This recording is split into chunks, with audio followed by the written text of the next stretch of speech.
Gubernur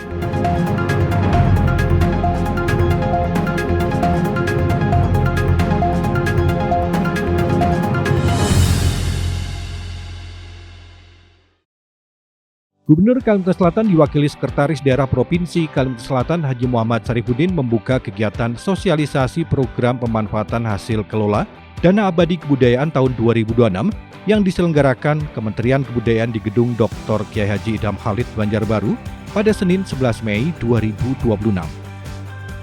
Kegiatan diawali dengan persembahan tari Huyung Marabia dari Sanggar Rairatan, dilanjutkan dengan menyanyikan lagu Indonesia Raya dan pembacaan doa oleh Ustadz Ahmad Baihaqi.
Assalamualaikum warahmatullahi wabarakatuh.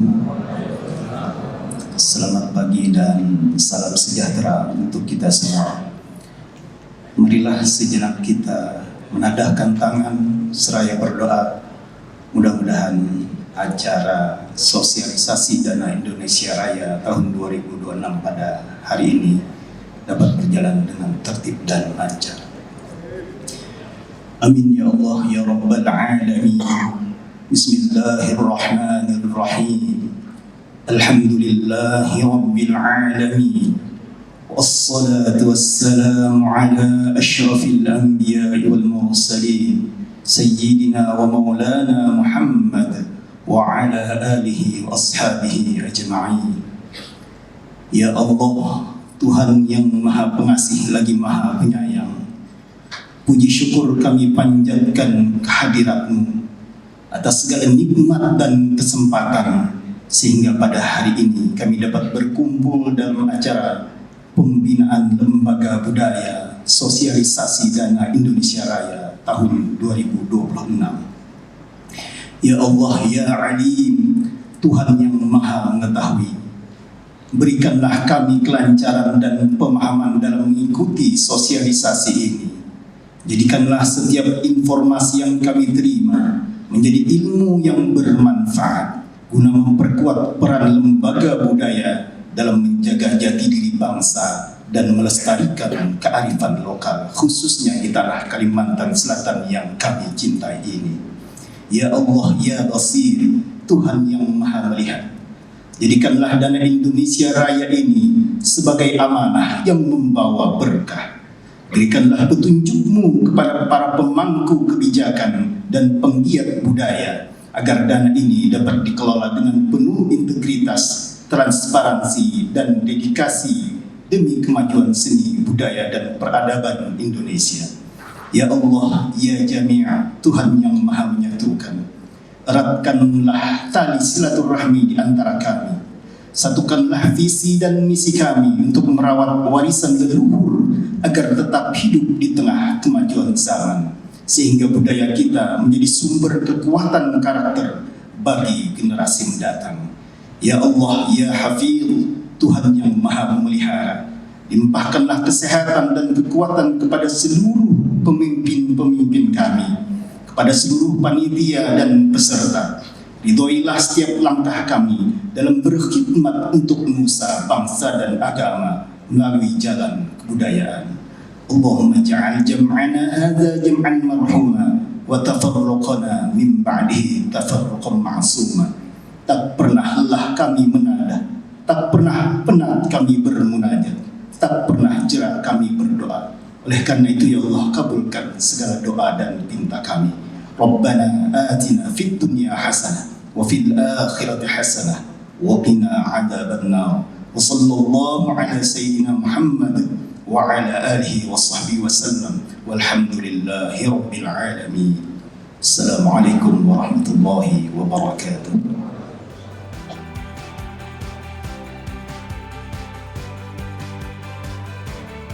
Dalam kegiatan ini dihadiri Direktur Investasi Lembaga Pengelola Dana Pendidikan LPDP, Muhammad Oriza, Kepala Balai Pelestarian Kebudayaan Kalimantan Selatan, Manggar Sari Ayuati, Tenaga Ahli Gubernur Kalsel, Profesor Dr. Gusti Muhammad Hatta, dan jajaran pimpinan SKBD Kalsel terkait, serta sejumlah seniman Banua. Dalam kesempatan ini disampaikan bahwa peraturan Presiden Perpres yang mengatur perluasan cakupan dana abadi meliputi dana abadi pendidikan, penelitian, perguruan tinggi, dan kebudayaan. Sosialisasi program pemanfaatan hasil kelola dana abadi kebudayaan tahun 2026 ini diharapkan bisa mendorong peningkatan jumlah penerima manfaat dari kalangan pelaku budaya di Banua, sekaligus memperkuat pengembangan dan pelestarian kebudayaan daerah. Kalimantan Selatan dikenal sebagai daerah yang kaya akan warisan budaya. Dari seni pertunjukan, musik tradisional, sastra lisan, kerajinan khas Banua, hingga nilai-nilai kearifan lokal yang hidup di tengah masyarakat. Namun, di tengah perkembangan zaman, pelestarian budaya menghadapi tantangan besar. Keterbatasan pendanaan, regenerasi pelaku seni, hingga minimnya akses terhadap dukungan program nasional menjadi persoalan yang masih dihadapi banyak komunitas budaya di daerah. Pemerintah kini menghadirkan salah satu solusi strategis melalui program pemanfaatan hasil kelola dana abadi kebudayaan tahun 2026. Gubernur Kalimantan Selatan melalui Sekretaris Daerah Provinsi Kalsel Haji Muhammad Sarifudin menyampaikan, program dana abadi kebudayaan merupakan bentuk komitmen pemerintah dalam mendukung kemajuan pendidikan dan kebudayaan di Indonesia. Dalam kesempatan ini, Gubernur menjelaskan pengelolaan dana tersebut telah diatur dalam Peraturan Presiden Nomor 111 Tahun 2021. Melalui kegiatan sosialisasi ini, pemerintah ingin memberikan pemahaman kepada calon penerima manfaat serta SKPD pendukung terkait tata cara pengusulan program dan mekanisme pendanaan. Sebanyak 52 organisasi komunitas dan lembaga budaya di Kalimantan Selatan diundang dalam kegiatan tersebut agar informasi mengenai dana abadi kebudayaan dapat menjangkau seluruh pihak yang bergerak di bidang kebudayaan. Sekda Prof Kalsel mengungkapkan selama periode 2022 hingga 2025, jumlah penerima manfaat dana abadi kebudayaan dari Kalimantan Selatan masih tergolong minim. Dari total 3.757 penerima manfaat secara nasional, hanya 21 penerima yang berasal dari Kalimantan Selatan. Saat ini, penerima manfaat masih didominasi wilayah Kota Banjarmasin, Kabupaten Banjar, dan Kota Banjarbaru. Sementara beberapa daerah lain seperti Balangan, Hulu Sungai Selatan, Hulu Sungai Utara, Kota Baru, Tanah Bumbu, dan Tapin belum memiliki perwakilan penerima manfaat. Dalam kesempatan ini, ia juga menyoroti besarnya potensi budaya yang dimiliki Kalimantan Selatan, termasuk pengakuan Geopark Meratus sebagai UNESCO Global Geopark yang semakin memperkuat identitas daerah sebagai kawasan kaya warisan budaya dan kearifan lokal. Menurut Sekda Prof, masih banyak pekerja budaya yang memiliki potensi besar untuk mengembangkan karya dan aktivitas kebudayaan melalui dukungan pendanaan dari Dana Abadi Kebudayaan. Karena itu, pemerintah Provinsi Kalsel bersama pemerintah kabupaten kota menyatakan siap memberikan pendampingan pada calon penerima manfaat dalam memenuhi tata cara dan prosedur pengajuan program. Selain itu, pihaknya juga mengajak seluruh pemangku kepentingan termasuk SKPD, Dinas Pendidikan dan Kebudayaan, organisasi hingga komunitas budaya untuk memperkuat kolaborasi dalam meningkatkan kapasitas dan daya saing pelaku budaya di Kalimantan Selatan.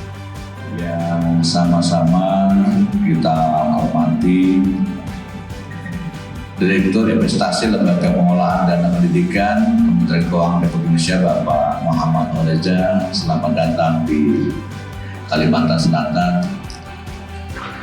Yang kita hormati Koordinator Pemantauan Dana Indonesia Raya, Pak Presiden. Siapa Pak Koordinator Pemantau? Oh ya, Ibu, Koordinator Pemantauan Dana Indonesia Raya. Yang kita hormati Kepala Balai Pelestarian Kebudayaan Kalimantan Selatan, Ibu Manggar. Alhamdulillah beliau baru 1 minggu di sini. Mudah-mudahan betah di sini kan.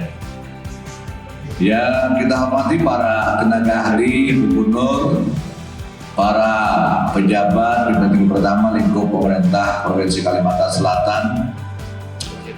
Yang kita hormati Kepala Dinas Kabupaten Kota, seluruh Kalimantan yang membidangi kebudayaan.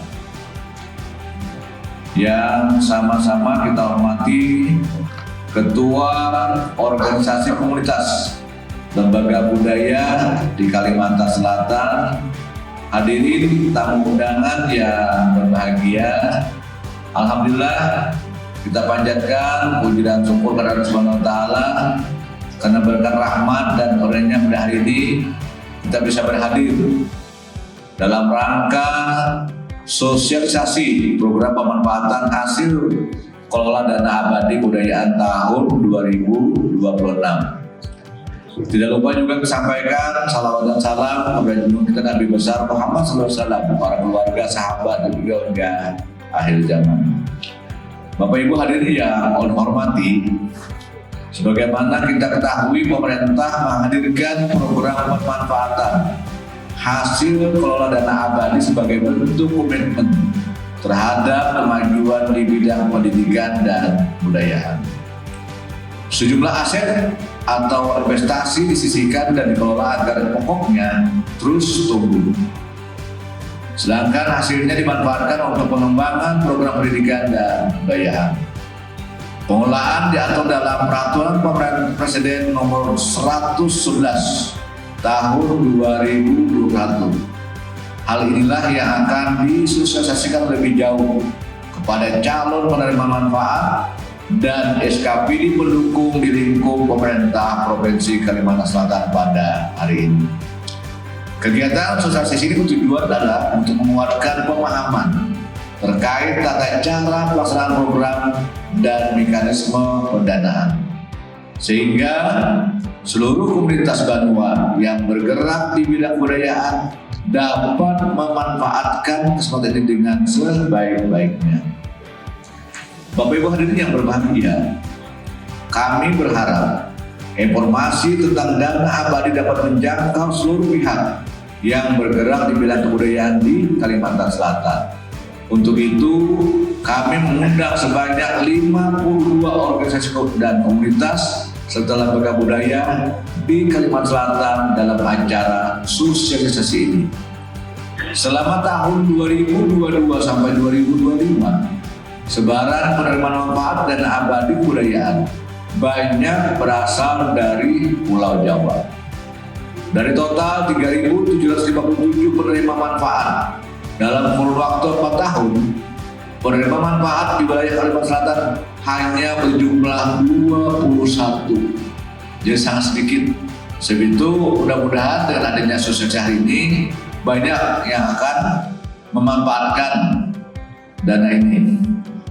Sebaran tersebut didominasi oleh kawasan korban utama, yaitu Kota Banjarmasin 8 dan Kota Banjarbaru. Kemudian Barito Kuala 3, Tanah Laut 2, kemudian yang lainnya Balangan, Sulawesi Selatan, Sulawesi Utara, Kota Baru, Tanah Bumbu, dan Tapin belum memiliki perwakilan penerima manfaat. Nah inilah mudah-mudahan semua kabupaten ini bisa memanfaatkan sosialisasi ini untuk bisa apa yang diinginkan.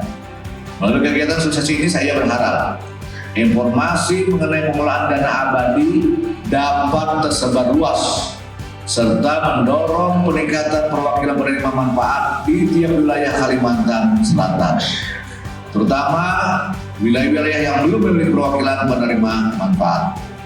Apalagi kita ketahui Kalimantan Selatan memiliki kekayaan warisan budaya yang luar biasa. Apalagi dengan ditetapkannya status Biopark 100 sebagai bagian dari UNESCO Global Biopark, semakin menumbuhkan identitas Kalimantan Selatan dengan kekayaan alam dan kearifan lokal di sekitarnya. Saya juga yakin banyak pegiat-pegiat budaya yang berbakat, kreatif, dan potensial untuk mengembangkan karya dan aktivitas budaya melalui suntikan pendanaan. Oleh karena itu, saya mengimbau pada seluruh pegiat budaya, organisasi, komunitas, dan lembaga budaya, terutama yang hadir pada kesempatan ini, untuk menyimak sosialisasi dengan sebaik-baiknya. Tentunya, pemerintah Provinsi Kalimantan Selatan siap memberikan pendampingan kepada calon penerima manfaat guna melaksanakan tata cara dan prosedur yang berlaku. Bapak Ibu hadirin yang kami hormati, pada kesempatan ini kami juga mengundang SKPD lingkup pemerintah Provinsi Kalimantan Selatan dan Kabupaten Kota Kalimantan Selatan yang membidani pendidikan dan kebudayaan serta seluruh pemangku kepentingan terkait. Saya mengimbau agar program pemanfaatan hasil kelola dana abadi ini menjadi perhatian kita bersama. Saya mengajak seluruh SKPD dan pemangku kepentingan untuk berkomitmen dalam mendukung daya juang para calon penerima manfaat. Sebab keberhasilan capai penerima manfaat juga dipengaruhi oleh pihak-pihak pendukung. Kolaborasi lintas sektor menjadi keharusan dalam mewujudkan pengembangan kebudayaan yang berkelanjutan. Akhirnya, dengan mengucapkan Bismillahirrahmanirrahim, sosialisasi program pemanfaatan hasil kelola dana abadi kebudayaan tahun 2026 saya nyatakan resmi dibuka.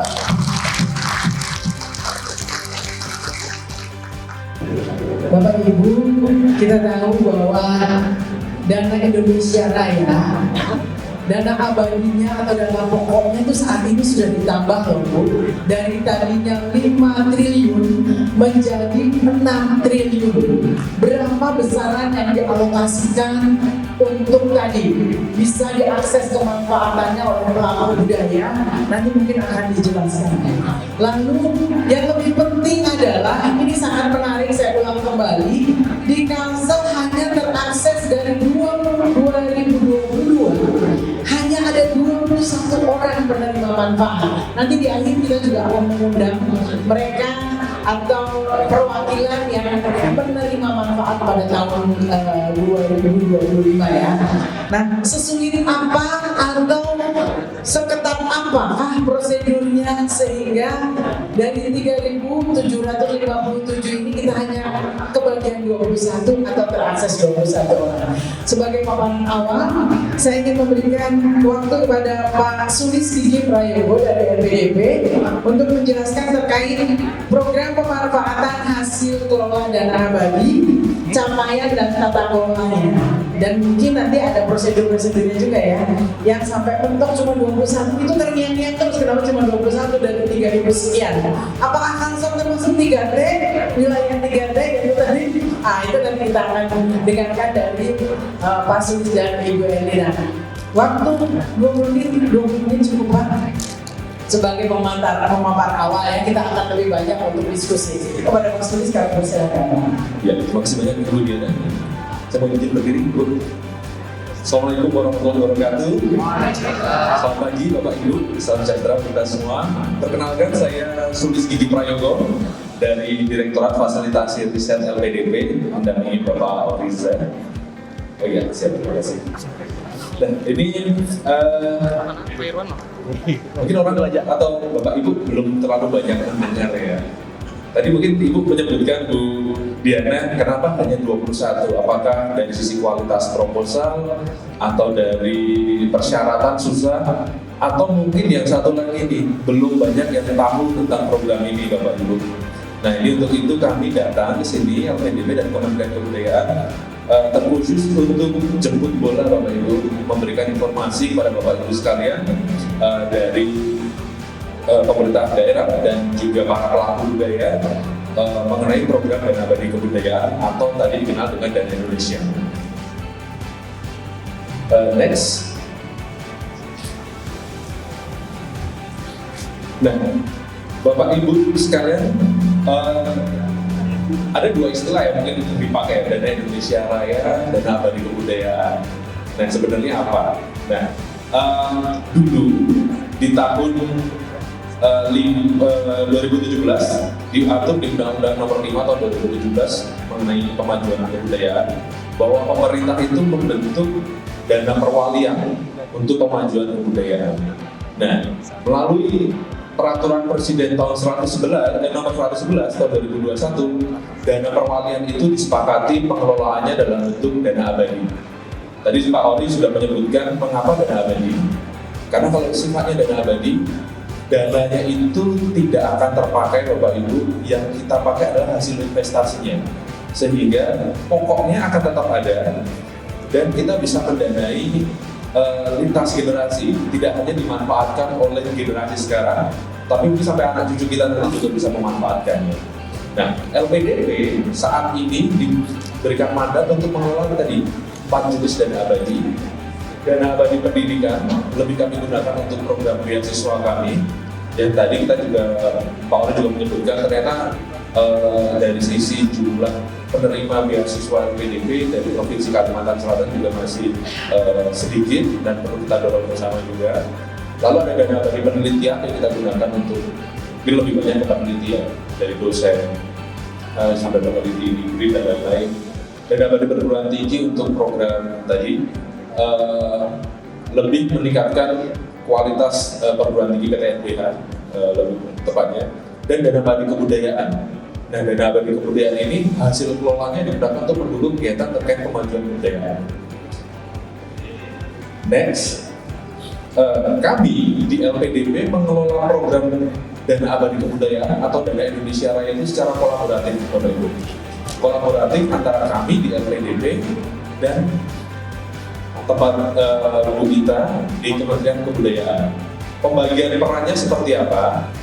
Kami di LPDP itu lebih sebagai fund manajernya, pengelola dananya.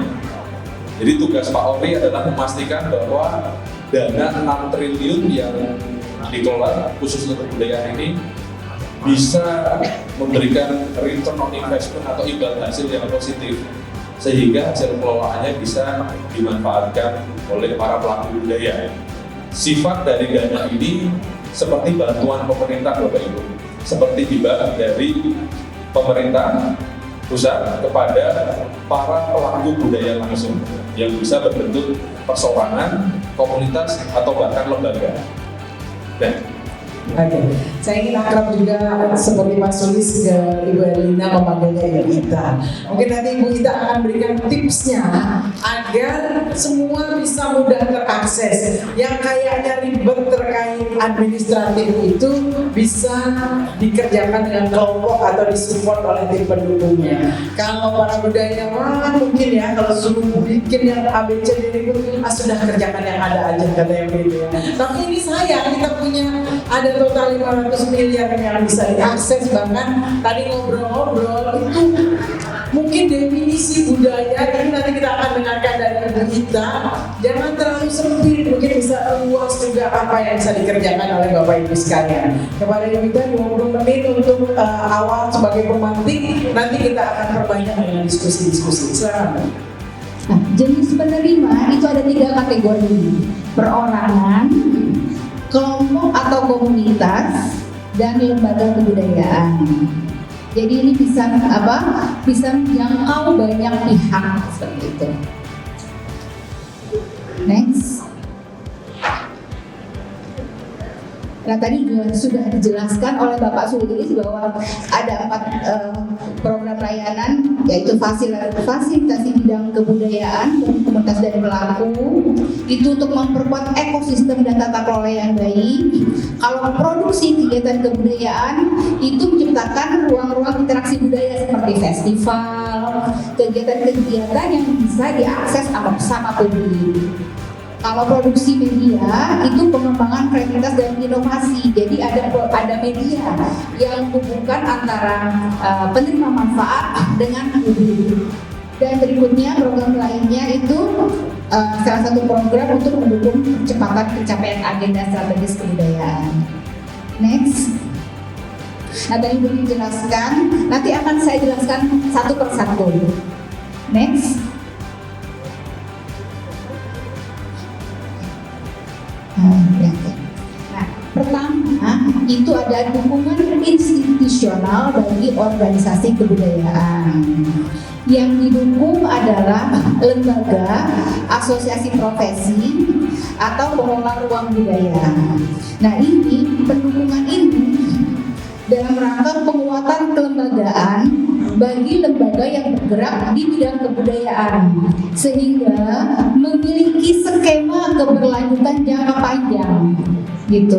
Di pendukungan ini direncanakan dapat diberikan 3 tahun berturut-turut dengan evaluasi tahunan pada setiap akhir tahun. Untuk asosiasi profesi dan lembaga maksimal diberikan dukungan itu 300 juta termasuk pajak.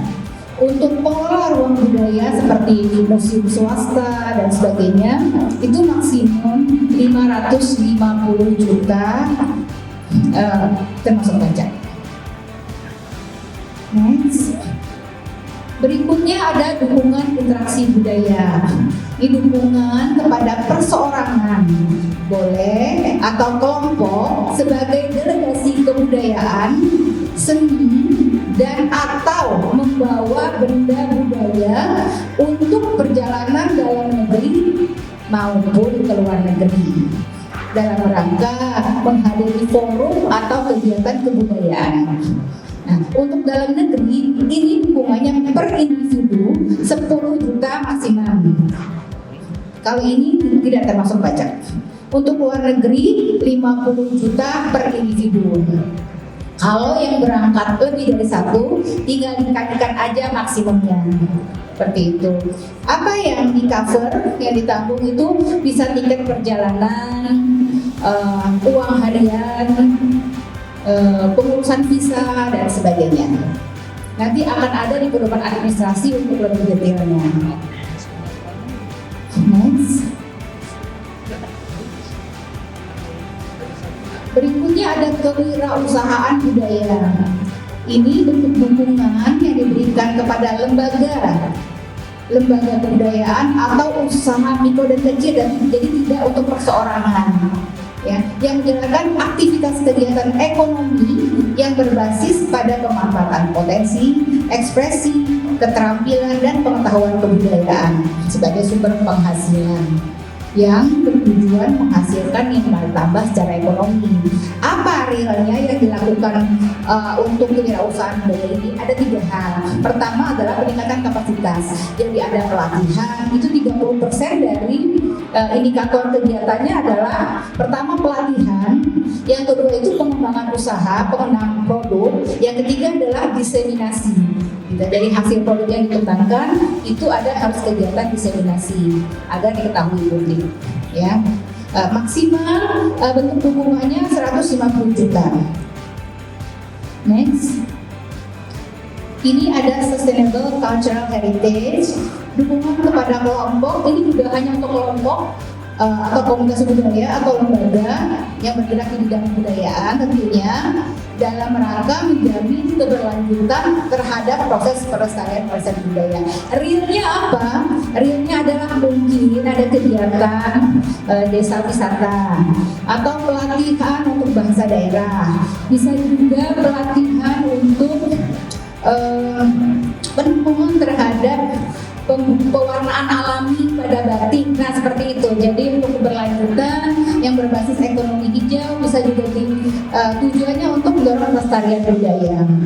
Diberikan untuk kelompok, komunitas atau lembaga juga dan tidak perorangan itu sebesar maksimal 250 juta. Next. Berikutnya ada restorasi dan pemeliharaan artefak. Jadi untuk melakukan dukungan untuk melakukan restorasi dan pemeliharaan artefak budaya. Gunanya apa? Untuk memperbaiki, menjaga, dan melestarikan benda-benda bersejarah dan nilai budaya. Kalau restorasi sendiri itu adalah serangkaian kegiatan yang bertujuan untuk mengembalikan keaslian bentuk artefak budaya, namun harus bisa dipertanggungjawabkan secara ilmiah. Nah, pemilihan artefak adalah benda hasil ciptaan manusia sebagai warisan budaya suatu kelompok masyarakat atau peradaban yang memiliki nilai sejarah, nilai budaya, dan bermakna simbolik. Nah, pendukungan bisa perseorangan maksimal 200 juta, kelompok komunitas atau lembaga maksimal 200 juta.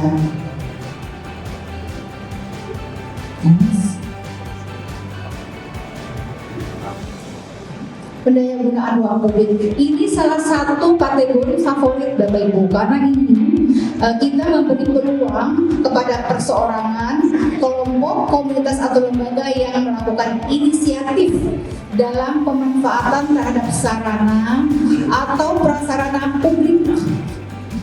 Jadi contohnya bisa dilakukan festival. Festival ini juga bisa dikaitkan dengan kegiatan tahunan daerah atau kegiatan dikaitkan dengan kegiatan kemerdekaan negara kita, atau juga bisa melakukan seperti perlombaan, misalnya perlombaan pencak silat dan sebagainya. Perseorangan dukungannya maksimal 200 juta, kelompok komunitas budaya maksimal 300 juta. Next, Cinema Indonesia. Jadi ini Bu, Bapak Ibu Bapak, ini dukungan untuk meningkatkan jumlah ruang-ruang pertemuan kebudayaan berbasis audiovisual melalui pemutaran film, khususnya film-film berbasis budaya lokal di wilayah yang belum terdapat gedung bioskop. Ini kayak nonton bareng, ya, sekaligus sebagai upaya membentuk talenta baru. Jadi selain ada nonton film bareng, juga ada pemberian pelatihan produksi film pendek, terutama untuk generasi muda. Jadi Cinema Indonesia ini bukan bikin film, tapi nonton film Indonesia yang berkualitas. Sumber film-film Indonesia itu banyak, bisa juga diminta ke Kementerian Kebudayaan. Alokasinya hanya untuk kelompok, komunitas atau lembaga itu maksimal 200 juta. Next lagi. Ada dana pendamping karya untuk distribusi internasional. Jadi kalau pembuat film atau pembuat karya terbitan atau pembuat buku ini memasarkan ke dunia internasional, tapi syaratnya sudah ada yang memberikan pendanaan sebelumnya. Jadi makanya dibilang pendamping. Misalnya ada yang memberikan dana untuk film dari pihak asing sudah memberikan dana 1 miliar. Nah, kita bisa memberikan maksimal sebesar dana yang diberikan. Gitu. Jadi syaratnya itu harus ada yang sudah mendapatkan pendanaan dari pihak asing. Next.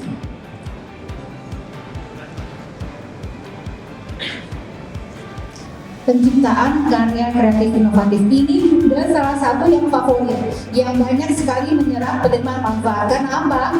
Karena dukungan itu diberikan dalam rangka pembuatan atau pengembangan suatu karya baru atau penyempurnaan dari sebuah atau gabungan beberapa karya menjadi sebuah karya baru yang lebih kreatif dan inovatif.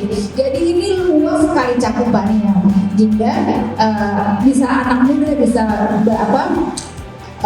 berbasis digital, bisa juga penciptaan kreasi tari baru dan sebagainya. Ini nanti lebih detail bisa dibaca nanti di penjelasan teknisnya ya. Namun penciptaan karya kreatif inovatif ini kategori yang bisa menampung banyak. Pokoknya ide-ide kreasi baru ada di kategori ini.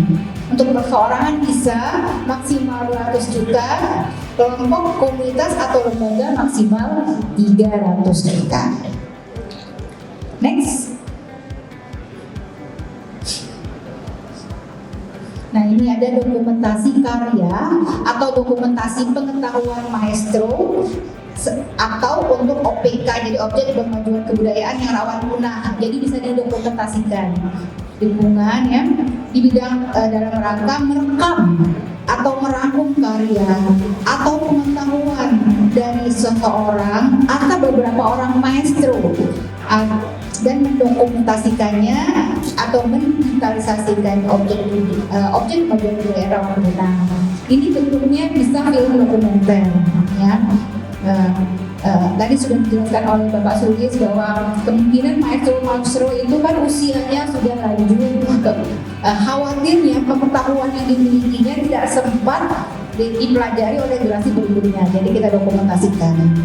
Maksimal perseorangan bentuk dukungannya 200 juta, kelompok komunitas lembaga maksimal 300 juta. Next. Ini kajian objek pemajuan kebudayaan dan cagar budaya. Kata kuncinya adalah kajian, ya. Jadi dukungan yang untuk lembaga, perseorangan atau lembaga yang bergerak di bidang kebudayaan dalam rangka pelaksanaan riset, studi atau kajian atas objek pemajuan kebudayaan atau cagar budaya. Jadi hasilnya adalah bisa buku, bisa rekomendasi terhadap keputusan gitu ya, bisa juga jurnal dan sebagainya. Dan ini biasanya diminati oleh kalangan akademisi dan peneliti seperti itu ya.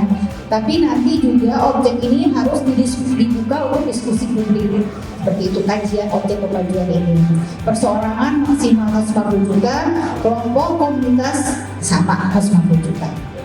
Mas Agriza, saya ingin tahu dulu, tahu program ini dari mana? Ini kan termasuk anak muda nih ya, gitu loh kan. Kalau kita membayangkan para budayawan mungkin banyak yang senior, padahal ternyata ini bisa diakses pada berbagai lapisan usia. Silakan Mas Agriza. Kebetulan saya itu lulusan arkeologi. Oke. Saya arkeolog. Sekarang menjadi peneliti independen.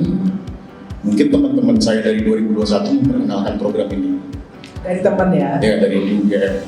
Baik.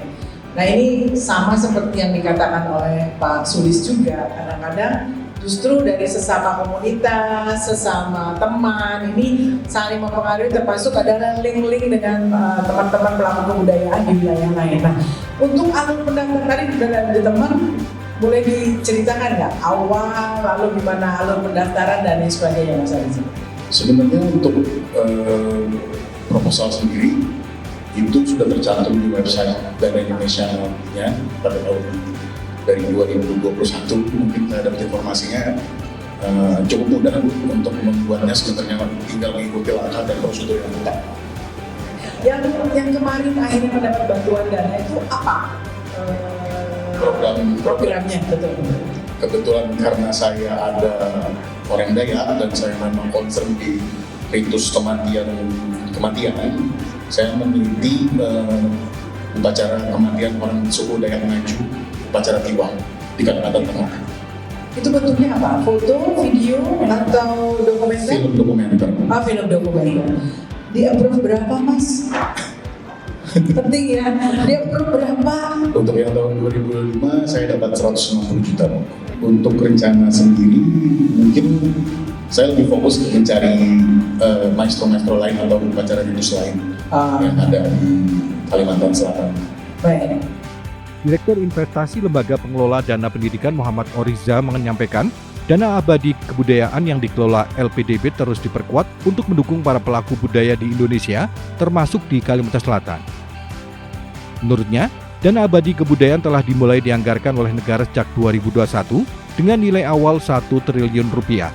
Saat ini total dana yang dikelola telah mencapai 6 triliun rupiah sebagai bagian dari keseluruhan dana abadi nasional yang mencapai 139 triliun rupiah.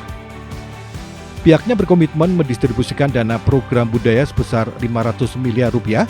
Ia berharap para pelaku budaya dan pemangku kepentingan di Kalimantan Selatan bisa memanfaatkan kesempatan ini. Yang menyebutkan jumlah penerima manfaat dari Kalimantan Selatan masih relatif kecil, Dari sekitar 3.700 penerima program secara nasional sejak 2021, penerima dari Kalimantan Selatan baru mencapai sekitar 21 orang. Karena itu LPDP terus mendorong peningkatan sosialisasi agar akses terhadap program kebudayaan, beasiswa maupun riset semakin luas. Oriza menegaskan, LPDP siap melakukan sosialisasi baik secara luring maupun daring kapanpun dibutuhkan. Menurutnya, keterlibatan aktif masyarakat dan komunitas budaya menjadi kunci pemanfaatan dana abadi kebudayaan bisa lebih optimal. Pihaknya juga memaparkan sejumlah capaian program dana abadi kebudayaan sejak diluncurkan. Hingga saat ini, program itu telah menghasilkan lebih dari 500 karya dan kreasi baru, meliputi 150 buku, 137 film dokumenter, 87 pertunjukan seni, serta berbagai karya digital dan aplikasi. Selain itu, lebih dari 1.000 kegiatan publik telah terselenggara dengan melibatkan lebih dari 35.000 pelaku budaya, sekitar 8.900 komunitas, dan menjangkau sekitar 1,5 juta masyarakat. Ya, terima kasih sekali. Kami mau mengucapkan terima kasih yang terhormat Pak Sekda, Bapak Muhammad Sarifudin. Terima kasih Pak berkenan hadir. Tadi juga Ibu untuk ini ya udah memberi Kepala Balai Pelestarian Kebudayaan Kalimantan Selatan sudah memberikan sambutan. Juga yang kami hormati Kepala Dinas Pendidikan dan Kebudayaan Provinsi Kalimantan Selatan, ada tenaga ahli Gubernur di Kalimantan Selatan, dan juga para pejabat di lingkungan pemerintah Provinsi Sumatera Selatan. Ada juga rekan-rekan dari Kementerian Kebudayaan. Ada juga rekan-rekan Mata Garuda nih yang hadir di sini. Jadi kalau rekan-rekan Mata Garuda itu adalah pengurus wadah alumni LPDP untuk penerima program beasiswa. Dan juga pastinya ya kami sangat menghormati Bapak Ibu semua, para pelaku budaya, maestro, seniman, dan penggerak komunitas budaya di Kalimantan Selatan. Terima kasih sekali sudah mengundang kami. Saya mewakili Direksi LPDP, Pak Dirut kami, Pak Yona Arsal. Mungkin nanti di lain waktu beliau juga berkenan hadir bertemu langsung dengan pemerintah Provinsi Kalimantan Selatan dan seluruh masyarakat di sini. Saya mau sedikit bercerita ya. Tadi sempat ada pertanyaan dari Pak Sekda dan jajaran, kalau LPDP itu di bawah kementerian apa ya?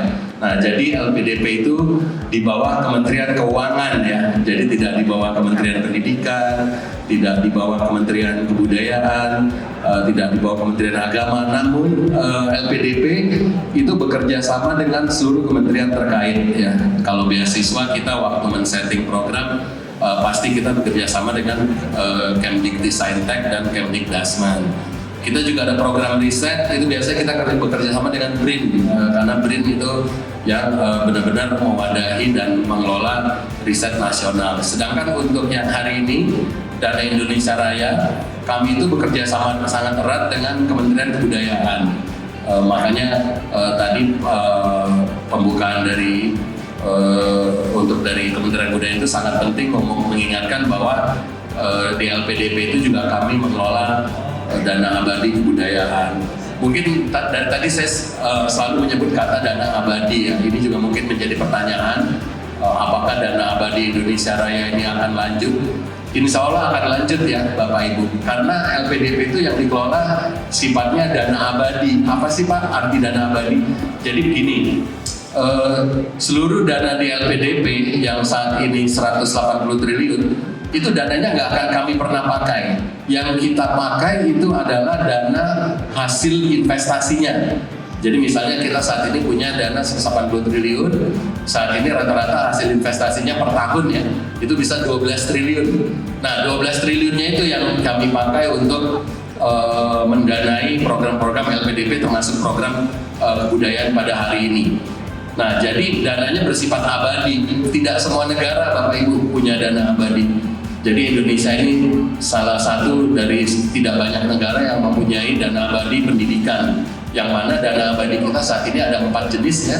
Pertama dana abadi pendidikan, dana abadi penelitian, dana abadi perguruan tinggi, dan dana abadi kebudayaan. Nanti akan menyusul dana abadi lain. Itu penting. Kenapa sebuah negara untuk menopang pembangunan memerlukan dana abadi? Karena dananya bersifat abadi dan bisa digunakan antar generasi. Jadi tidak habis seperti dana APBN atau APBD. Kalau dana APBN APBD itu kan setiap tahun dianggarkan dan habis. Kalau dana abadi tidak, hanya hasil kelolaannya saja yang kita akan gunakan. Baik, tadi juga saya dapat laporan dari tim penerima manfaat di Kalimantan Selatan ini masih perlu banyak peningkatan ya dari sisi tadi.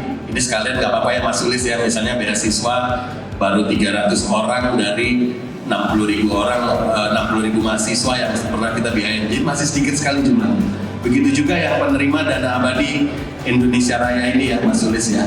Makanya kami datang ke sini ingin bersosialisasi. Nanti ada sesinya dari Mas Sulis itu, Mas Sulis akan menjelaskan semua proses, bagaimana cara mendaftar, bagaimana mengelolanya gitu ya. Jadi nanti ada sesi khusus oleh Mas Sulis akan bicara dana abadi kebudayaan secara luas, sehingga semoga sosialisasi kali ini benar-benar bisa meningkatkan para pelaku budaya untuk mendapatkan manfaat dari dana Indonesia Raya.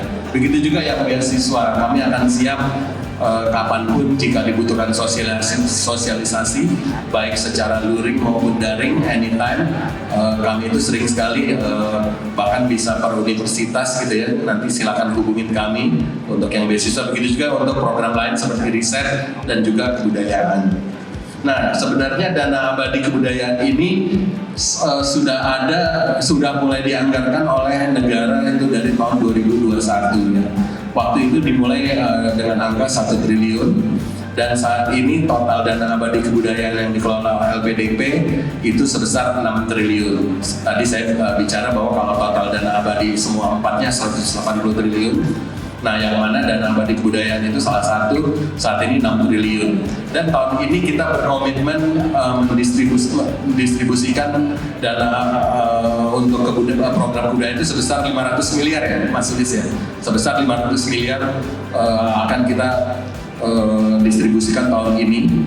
Nah, kami harapkan para pelaku budaya dan para pemangku kepentingan di Kalimantan Selatan itu bisa memanfaatkan, karena kalau tidak salah baru 21 ya Mas Sulis penerimanya.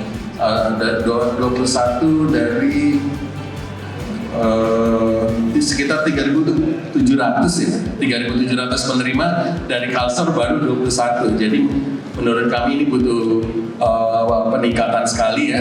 Itu tadi ya Bapak Ibu, mumpung ada jajaran Pemprov Pak, baik tidak hanya kebudayaan Pak ya, beasiswa dan riset juga itu bisa dioptimalkan untuk masyarakat di Kalimantan Selatan.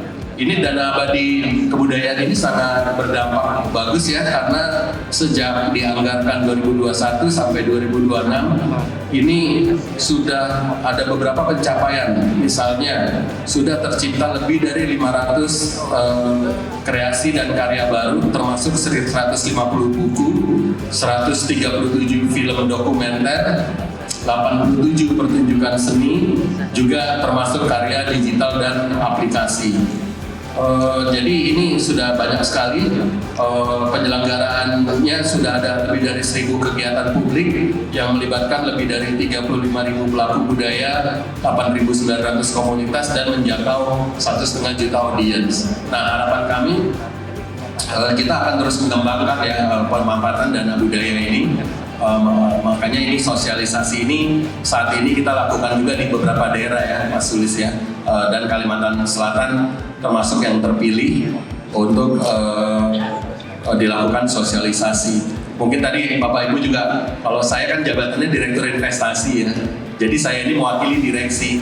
Kalau di LPDP itu yang pekerjaan yang paling mudah tuh saya, Direktur Investasi, karena tugas saya cuma satu, cari duit. Nah, ini Mas Sulis yang dari Direktorat Layanan, nah itu yang biasanya menghabiskan duit gitu ya, menghabiskan uang, menggunakan dana hasil kelolaan saya untuk program, dan kalau Mas Sulis bertanggung jawab untuk budaya. Makanya mungkin kalau saya itu yang paling jarang ketemu publik ya, karena kalau saya backgroundnya pasti orang dari keuangan dan investasi. Tapi saya senang sekali sering diajak juga oleh para rekan-rekan dari Direktorat Layanan LPDP untuk melakukan sosialisasi, sehingga alhamdulillah saya bisa mengetahui uang yang diternak oleh direktorat saya itu digunakannya untuk apa saja gitu. Dan pada hari ini berbahagia sekali bisa ketemu para pelaku budaya yang bisa memanfaatkan dana abadi kebudayaan Indonesia Raya ini. Dalam kesempatan ini, Oriza juga menyampaikan apresiasinya kepada para pelaku budaya yang hadir, yang mengaku senang bisa melihat secara langsung pemanfaatan dana yang dikelola LPDP untuk mendukung pengembangan budaya, riset, dan pendidikan di Indonesia. Sosialisasi program pemanfaatan hasil kelola dana abadi kebudayaan tahun 2026 digelar Provinsi Kalimantan Selatan. Kegiatan ini melibatkan pelaku seni, komunitas budaya, hingga lembaga masyarakat dari seluruh kabupaten dan kota. Program ini lahir sebagai respon pemerintah terhadap tantangan pelestarian budaya yang selama ini sering terkendala pendanaan. Dana abadi kebudayaan dikelola secara profesional melalui skema investasi dan hasil pengelolaannya dimanfaatkan untuk mendukung ratusan kegiatan kebudayaan di seluruh Indonesia. Pemerintah Provinsi Kalimantan Selatan menegaskan pembangunan kebudayaan tidak semata-mata berbicara tentang pelestarian, tetapi juga penguatan ekonomi kreatif dan pendidikan budaya. Mudah-mudahan dengan adanya sukses hari ini, para pegiat kebudayaan, para komunitas ini bisa memanfaatkan dana abadi itu dalam rangka meningkatkan kebudayaan kita. Jadi para komunitas, para organisasi kebudayaan bisa memanfaatkan dana ini dalam rangka melestarikan budaya yang ada di Kalimantan. Kita alhamdulillah seperti Kopratus ini sudah mendapat pengakuan dari UNESCO. Mudah-mudahan juga ini bagian dari masyarakat kita untuk memanfaatkan dana abadi ini. Dengan adanya dana abadi kebudayaan, pemerintah daerah memandang ini sebagai momentum memperkuat kolaborasi antara pemerintah, komunitas budaya, dan generasi muda. Harapannya, semakin banyak kegiatan budaya dari Banua yang mampu tembus pendanaan nasional. Dan lebih dari itu, nilai-nilai budaya yang menjadi identitas masyarakat Kalimantan Selatan bisa terus hidup dan diwariskan. Dengan dukungan pendanaan berkelanjutan, pemerintah membuka jalan bagi pelaku budaya untuk terus berkarya. Program Dana Abadi Kebudayaan 2026 bukan hanya tentang dana, tetapi tentang bagaimana bangsa ini menjaga identitasnya. Dan bagi Kalimantan Selatan, program ini menjadi peluang untuk memperkuat jati diri Banua. Baik, saya ingin buka, tadi udah ngobrol dengan Mas Abiza, saya ingin buka tanya jawab, nanti dibantu panitia. Yang mau nanya lebih detail, yang mau nanya, ini ternyata menarik ya, bahwa budaya itu luas, gitu ya. Izin memperkenalkan diri tanpa salam. Saya Sinta. Kebetulan saya dari Poltekkes Kemenkes Banjarmasin.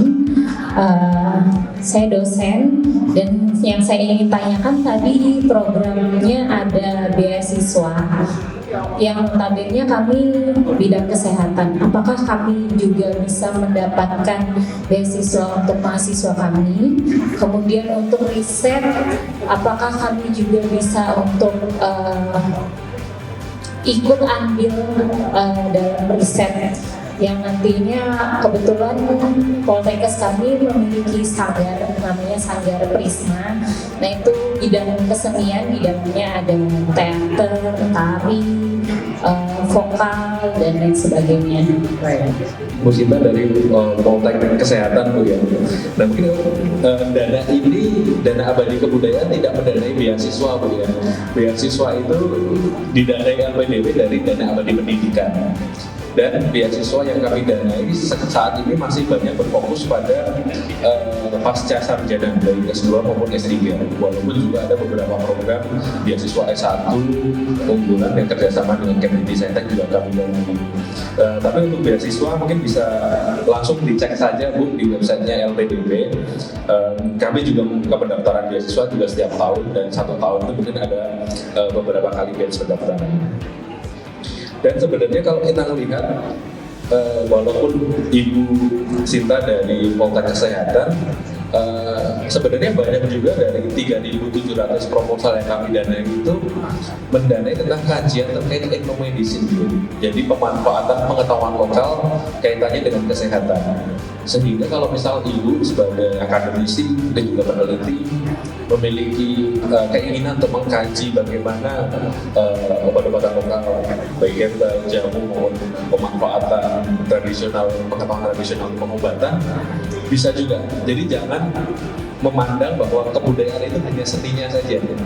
Kalau kita lihat objek kemajuan kebudayaan itu mulai dari olahraga tradisional, tadi Mas Abizar juga tentang ritus, tentang seni itu hanya satu bagian dari 10 objek kemajuan kebudayaan yang nanti teman-teman pasti juga bisa memanfaatkannya khusus untuk kesehatan juga. Kalau untuk teater, tari, vokal yang ada di kampus, mungkin saya sarankan bisa juga ikut pendayagunaan ruang publik. Mungkin ruang publik yang bisa dimanfaatkan apa? Itu bisa didaftarkan melalui Dana Indonesia Raya. Saya Vian, perwakilan dari Mata Garuda Kalimantan Selatan. Dalam hal ini ingin bertanya, terima kasih Bapak Ibu atas kesempatannya. Tadi saya coba cek di website Dana Indonesia Raya. Kebetulan saya punya beberapa ide gitu untuk mengajukan mengajukan proposal di sini. Nah, saya mau lihat di penciptaan karya kreatif inovatif, tapi belum menemukan artikel yang sesuai membahas khusus basis tadi, jadi masih kosong gitu. Jadi saya tanyakan di sini. Jadi untuk skema PKKI ya disingkatnya ini, apakah untuk ini kan bisa program perseorangan, komunitas dan lembaga. Nah, apakah kalau dalam tim itu termasuk perseorangan? Nah, kalau misalnya tim, artinya kan ada ketua dan anggota pengusul. Apakah anggota itu boleh mengajukan di proposal tahun 2026 ini, tapi sebelumnya sudah mendapatkan pendanaan di tahun sebelumnya dan masih berjalan? Nah, tadi untuk terkait dengan PKKI, sebenarnya tidak ada larangan bagi ketua untuk bisa terlibat sebagai anggota di tempat lain. Cuma memang kita meminta teman-teman itu untuk bisa fokus juga ya Bu ya. Jangan semangatnya mungkin bisa melakukan, tapi pada akhirnya berisiko bahwa proposal kita nanti jadi terbengkalai karena kita lebih fokus untuk mengerjakan proposal yang lain di mana kita sebagai anggotanya gitu.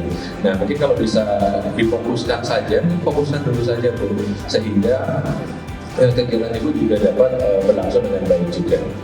Sedikit ada tambahan. Silakan Bu Ita kalau ada tambahan. Kalau mengenai tadi yang komunitas, ketua dan anggota itu saya setuju sekali dengan pendapat Mas Willis bahwa kita harus fokus.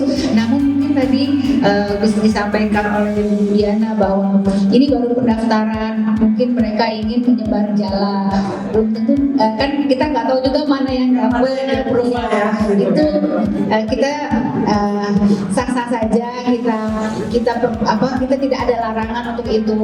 Namun memang nanti di perjalanan kita sarankan agar lebih fokus untuk satu kegiatan.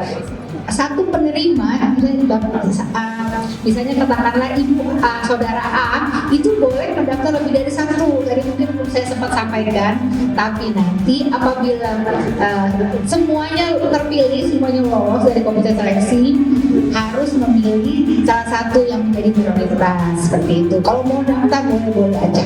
Seperti disampaikan Pak Sulis bahwa program ini program abadi yang setiap tahun ada. Nggak usah buru-buru, tapi lakukan yang perseorangan, bikin tim, karena tidak mungkin bekerja sendiri. Cari referensi, boleh klik dengan websitenya, boleh juga mencari orang yang terakses atau yang sudah menjadi penerima manfaat. Intinya, ini adalah fasilitas negara. Sayang kalau kita tidak manfaatkan. Jadi mari sama-sama kepada para pemangku, ini ada kebetulan diwakili oleh para tenaga ahli gubernur, mungkin bisa dibantu agar Kalsel nanti tahun depan kalau diumumkan, mungkin tahun depan untuk 2000, kalau di Mei bisa ke cover 2026 untuk 2027 ya. Mudah-mudahan kita terus ada dan terus meningkat, dan akses dari Dana Indonesia Raya bisa bermanfaat untuk perkembangan ekosistem budaya Kalimantan Selatan. Saya Diana Rusanti, mohon maaf jika ada salah hilang. Assalamualaikum warahmatullahi wabarakatuh.